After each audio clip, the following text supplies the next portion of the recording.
യഹ്യാ നബി അലൈഹിസ്സലാമിന്റെ ചരിത്രം കരയാതെ വായിച്ചു തീർക്കാൻ കഴിയില്ല.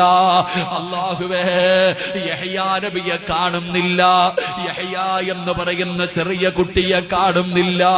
എത്ര തിരഞ്ഞിട്ടും തന്റെ പൊന്നാര മകനെ കാണുന്നില്ല.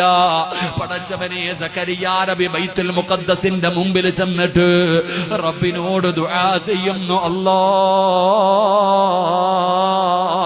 വയസ്സാങ്കാലത്ത് കിട്ടിയതാ പടച്ചവരെ, കാത്തുകാത്തിരുന്നിട്ട് വയസ്സാങ്കാലത്ത് നീ എനിക്ക് തന്നതാണ് യഹ്യാ എന്ന് പറയുന്ന പൊന്നുമോര്. അവനെ കാണുന്നില്ല റബ്ബേ, അവനെ കാണുന്നില്ല റബ്ബേ, എനിക്കവനെ വേണം പടച്ചവരെ. മുഖദ്ദസിൽ ചെന്ന് ദുആ ചെയ്തിട്ട് തിരിച്ച് വീട്ടിലേക്ക് വരുമ്പോ ഖബർസ്ഥാനിൽ ഒരു കരച്ചിൽ കേൾക്കുന്നു വാപ്പാ.